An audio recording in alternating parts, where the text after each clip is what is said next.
जनाब स्पीकर, यहाँ पे जिस वक्त बिलावल भुट्टो साहब बात कर रहे थे तो पश्तो की एक कहावत है जिसको हम लोग कहते हैं उब्बा खड़ावल। उब्बा खड़ावल का मतलब ये होता है जनाब के पानी को गदला करना।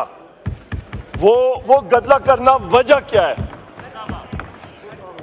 जब वो बात कर रहे थे जनाब स्पीकर, उनका जो टोन और टेनर और तरीक़ाकार, मुझे माशाल्लाह झलक आ रही थी कि जिस तरह उन्होंने पूरे 2 दिन प्रैक्टिस की है DGISPR साहब के दफ्तर में। जनाब स्पीकर, यहाँ पे जिस वक्त बिलावल भुट्टो साहब बात कर रहे थे तो पश्तो की एक कहावत है जिसको हम लोग कहते हैं उब्बा खड़ावल।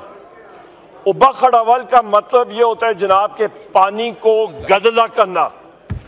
वो गदला करना वजह क्या है?